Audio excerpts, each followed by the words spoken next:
Pistons in the next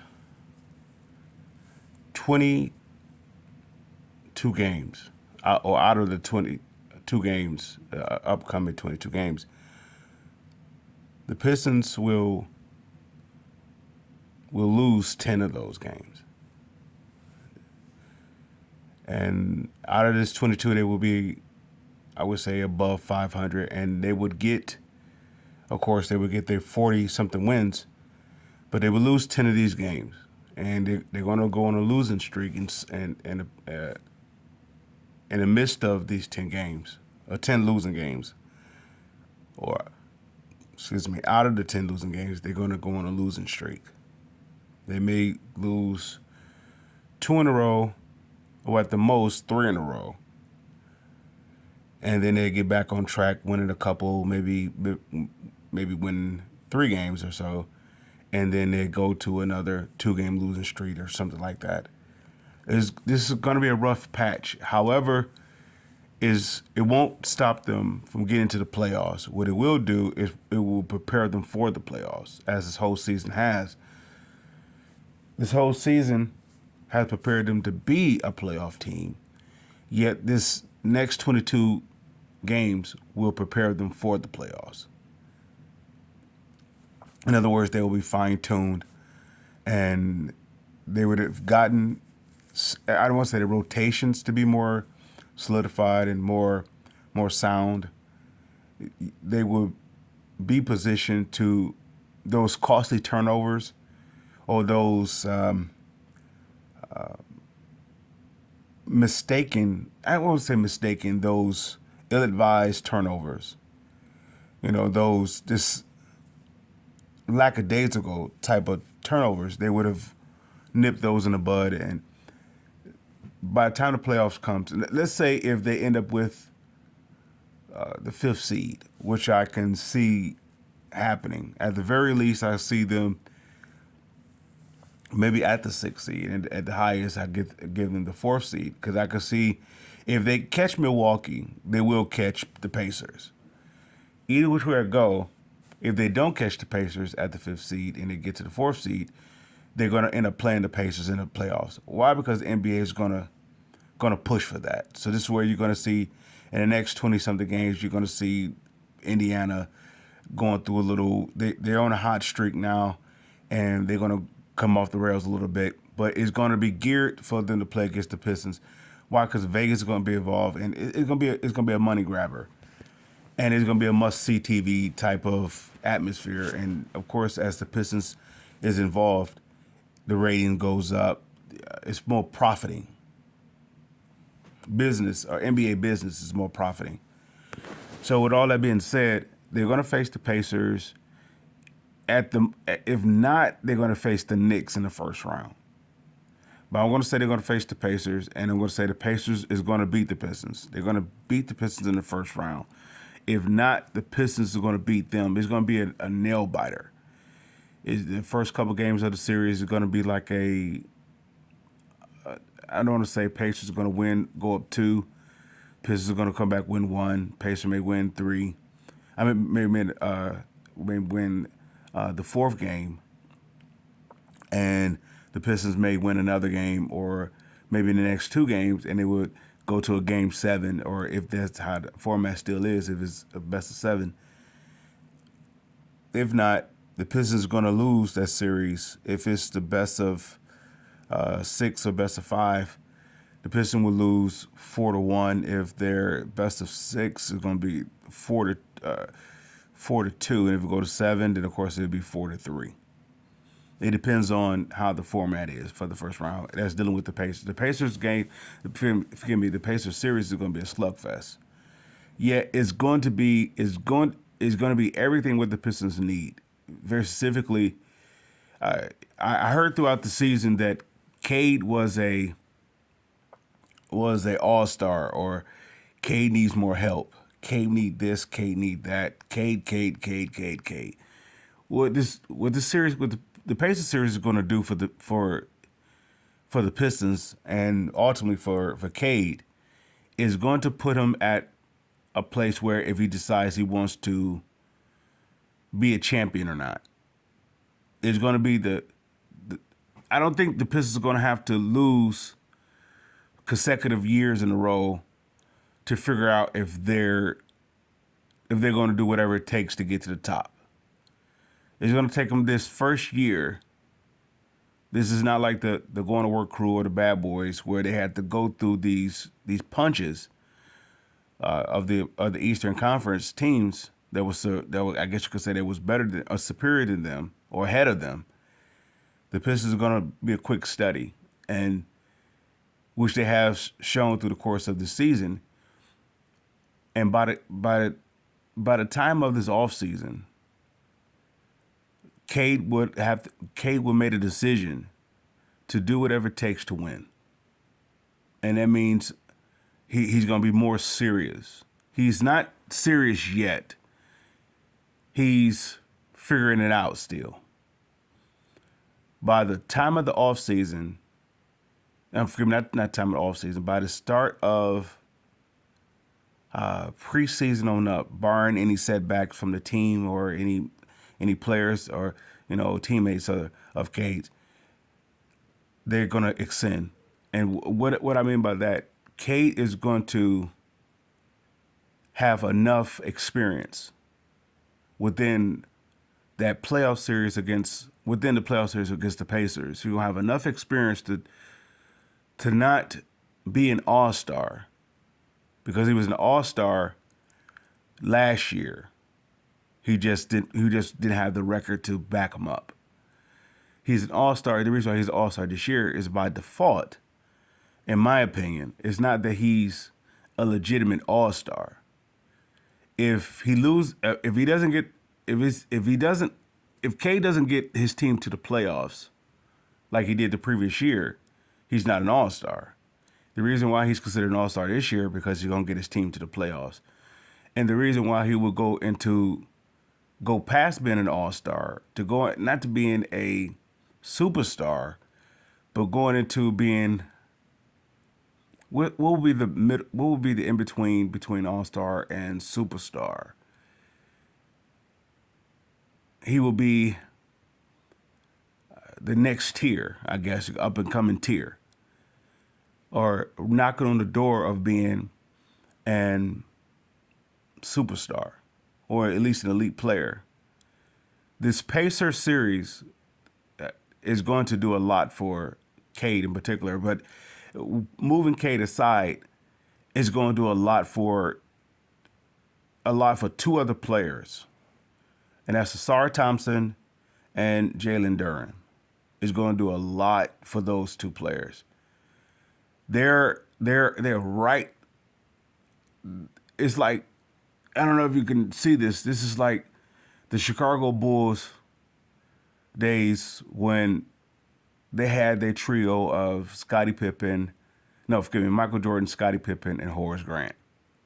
And then they had a B.J. Armstrong type deal. Yet I can see that with the Pistons now. I can see that with Cade, Asar, and Duren. And then Jaden Ivey is coming next year. With all that being said,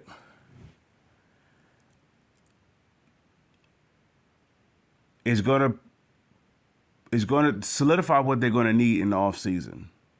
They don't need much. They just need, it's going to be two things. It's going to be the teams of the East is getting older, or there's going to be some changing of the teams, which means that some players are going to be traded or whatnot, and that's going to shift the tide to the Pistons' favor, or the Pistons is going to be able to get enough pieces to get over the likes of, they already nipping at the heels of the Pacers. The Pacers is a step ahead of them. Yet this offseason and their defeat against the Pacers in the playoffs, it will prepare them to take the next step forward of finding what they need to get done. And this is where I say they may go with a veteran presence to get them over the hump.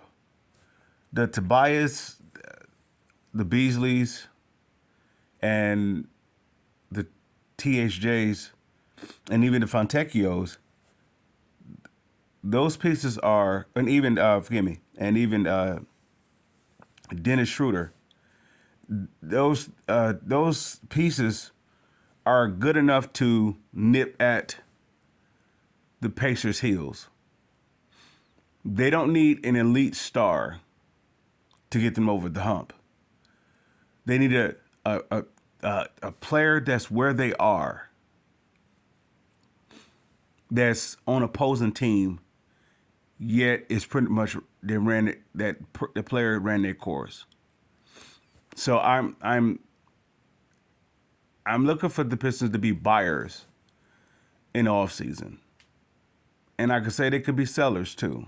The same position, similar to the same position that they were this past trade deadline. I could see the Pistons being in that way, where they're going to have opportunities because they're going to sign Jaden Ivey and they're going to sign Jalen Duren to an extension, but the extension won't kick in to the following season, such as what it did with Cade. So they will still be playing on their rookie contract, expiring contracts, rookie expiring contracts, those two, which would allow them to get additional talent, but it won't, jam up their future. They're going forward with by this coming next season, Cade's contract would kick in, and Tobias will be on the last bit of his deal. So it will balance out if they were to go fishing for a nice size piece. Now I would say they can go for, even if they were to add a Tobias, or if they don't choose to add a Tobias, they can. I'm not saying this is likely going to happen. If it became available, they can go after a guy like Lauri Markkanen. If it's not working out with Utah and they decide to go a different direction, which I don't foresee, because Flipowski and I could see Flipowski and Markkanen being their front court, and they just building off of that with Utah, that is. So I could see the Pistons being in a position, I don't want to say for Porzingis, yet I see them grabbing an additional piece.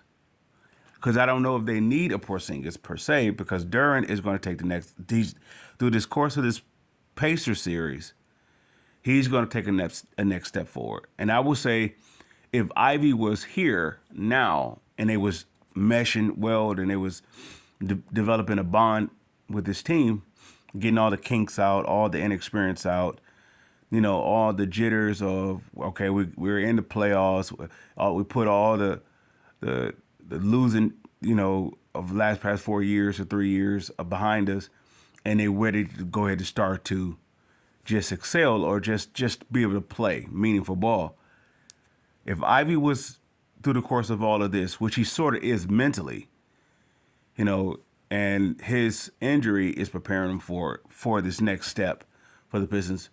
With that said, they would be, if Ivy was in the lineup now, with this where his team is currently assembled, they could take on the Pacers with Ivy there. Because Ivy has, like I said before, he has this football mentality. If you heard Rasheed Wallace say this, Rasheed Wallace compared him to Jaden Ivey to Allen Iverson. And this is the reason why, because he has a football mentality. You're going to hit him, but he's going to keep coming back.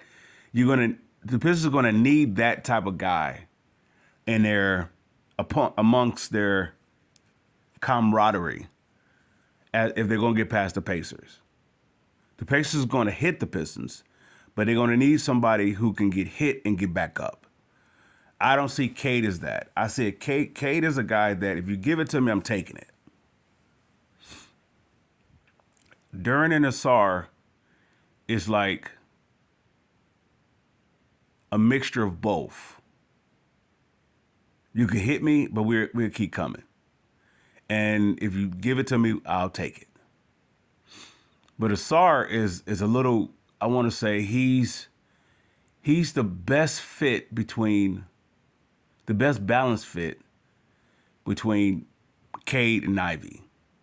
If there was like a if there was a hiccup to say if Cade and Ivy can coexist, because we still haven't seen them coexist through a full season.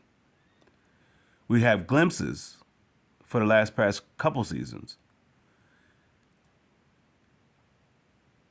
Yet with Asar taking the next step forward, it's going to be, I want to say, an easy cinch between the two.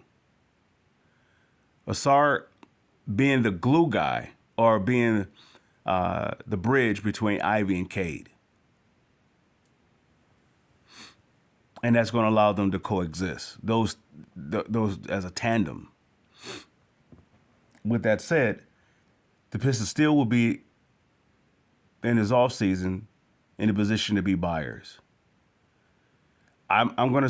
It's been said before, so by so many, that the Pistons are like a 7 foot. They need a 7-footer. I'm gonna say they are a 7-footer. Yet it's like it has to be the right 7-footer. There's a lot of 7-footers, and this coming off season, there's gonna be some 7-footers that's going to be available for the Pistons to be buyers for. They just need to get the right 7-footer. There are shooters, then there are shooters with that then you have you have the 7-footers that are defenders, and then you have the 7-footers that are defenders as well as shooters, and then you have those that are vets, then you have those that are inexperienced, you have those that have playoff experience, those that have champions. You have different types of 7-footers. So the Pistons are going to be buyers, and they're going to go after such as that. They are one 7-footer away. No, let's say they are one 7-footer away and maybe another shooter away. And it could be a combination of both. I won't say one. No, let's change that. They are one 7-footer, one defender, one shooter away. And it could be, if the right piece will be that they can get all three in one. And this is where I will lean towards a Porzingis. And I think the Boston, after they make their run in the playoffs, I think that his run with Boston is going to force them to make a decision because they're going to be hard up against the cap, and I think they'll be facing the second apron. I know they're definitely going to be up under the first apron. And he's on a 1-year deal, and they may look to move him. Now, of course, you're going to have those contender teams that's going to be in the market for him, and then he may have it say that he may not want to go to such team. But then again, he may be looking at the Pistons and say, I wouldn't mind going there. So it's going to be interesting to see how the Porzingis move will work out. But I'm not saying he is the guy to target. He is a guy. Now, some have said Miles Turner. There's absolutely no way that Miles Turner is going to be in a Pistons uniform. Why? Because if the Pistons face the Pacers, and let's say if the Pacers let Miles Turner go, of course they got to be in position to re-sign or for me to extend Ben Mathurin and Jarris Walker, and I believe that a few other players they have to be looking to extend. So they may not be able to extend Turner, but they also can do a sign and trade. The reason why I don't foresee Miles Turner coming to the Pistons is going to be because of the playoff series. Unless they're willing to do, if the Pacers willing to let him go and he comes to the Pistons, it'll be the nightmare for the East. If with the tension between the Pacers and the Pistons is going to be edified in the playoffs, and I would say it's going to amplify the tension between Stewart and Turner. However, if Stewart and Turner get on the same team, Milwaukee, Orlando, New York, Cleveland won't stand a chance the following year. Let's say, once again, in this offseason, and the Pistons put their pieces together, and they was able to keep the way the team is assembled, with the exception maybe of Tim Hardaway Jr. And of course, you may have the Lindy Waters maybe let go, and maybe even possibly a Fontecchio may be part of a trade scenario. And you were to say if they were to somehow to extend Dennis Schroeder, and they were to extend Malik Beasley, right? And you bring back Jaden Ivey, and then you bring in a Miles Turner. Bringing in a Miles Turner to this team, it and you're able to keep Tobias. It will propel the Pistons mentally past the Clevelands, the New Yorks, the Milwaukees. Well, I think Milwaukee's finna crumble. They're gonna break it all up. By them break the first piece of the show signs of them breaking it up was letting go of Middleton. They're about to break it up because they can't afford to do what it takes to get there. Now, that's why I believe our Doc Rivers was there, is to break it up. If you want to lose, if you wanted to disassemble something, you bring Doc Rivers there. Now, if people want to say, well, they didn't lose in Boston. Boston's a different degree. You had two guys that was extremely hungry. You had Paul Pierce and Kevin Garnett. Ray Allen was he was a part of the puzzle, but he wasn't.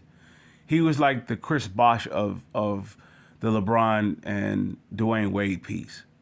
He's a nice fit to complement it. At the same time, the two hungry pieces was a guy in Wade who been there the longest, and then you have a guy who hasn't won and LeBron. So it was a good fit.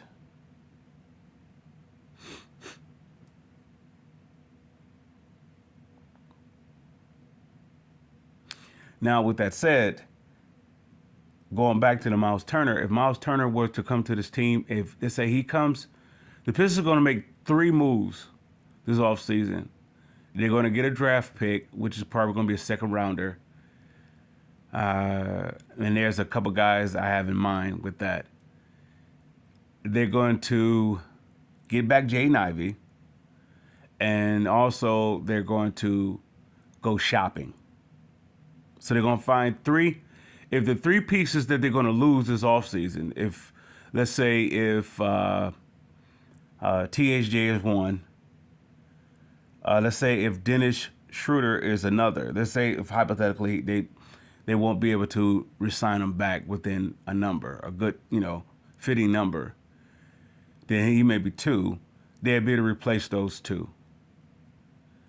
THJ is going to be a loss that is going to be a win-win situation. It's going to be a win for THJ. It's going to be a win for the Pistons because Ivy had come back, and they also going to get Ivy. They also going to get the replacement some help. Asar will be able to take the next step forward. So the Ivy is going to replace THJ in the starting lineup per se, and Asar is going to take the small forward spot officially, and they'll be able to keep going with that.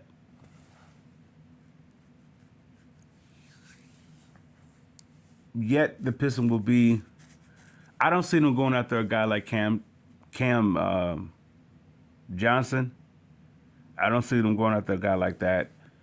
I could see them getting inside of I don't want to say a bidding war. They can go after a restricted free agent.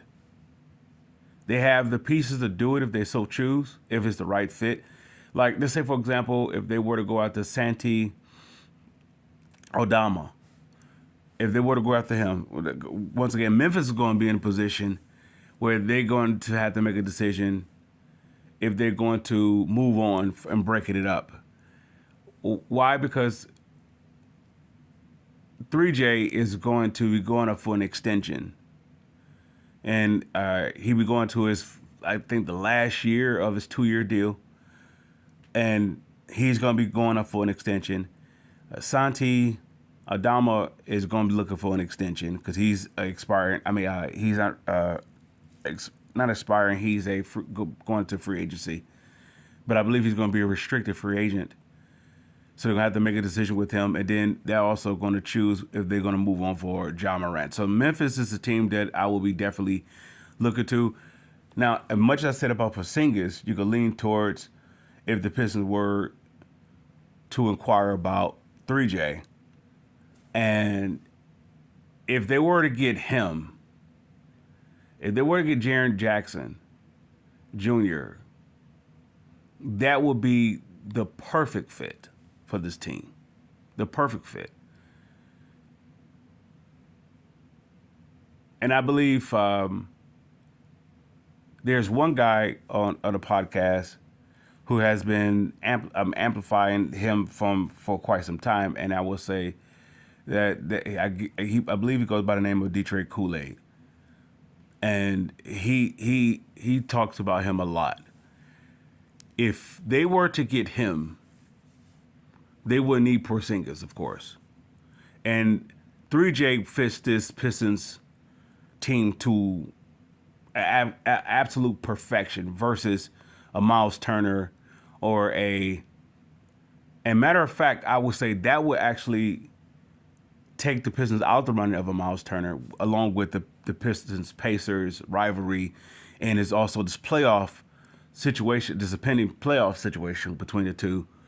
How I foresee it is going to amplify either he's going to take a little bit, Miles Turner will take a little bit less to stay with Indiana. They're going to work it out somehow. But he definitely won't go to the Pistons. He may go to the Lakers. He may go to another team, but he won't come to the Pistons. If he does come to the Pistons, it will be because the Pistons couldn't get 3J. But if the Pistons do, my goodness, if the Pistons get 3J, there's even though he's considered a 6'10", he's not the 7-footer, but he plays like a 7-footer. They will be headhunting for Cleveland. They'll be looking for Cleveland. Cleveland is not going anywhere for the next couple seasons, unless they have to break it up. But Cleveland is going to be at the top for of this in the Central or in the Pistons division. They're going to be at the top. If the Pistons were to get 3J, they'll be definitely not at the heels of Cleveland, but they'd be face to face with Cleveland. And that's pretty much it we're going to talk about for this first part of the Pistons moving forward, getting ready for the playoffs. Pistons fans, I salute.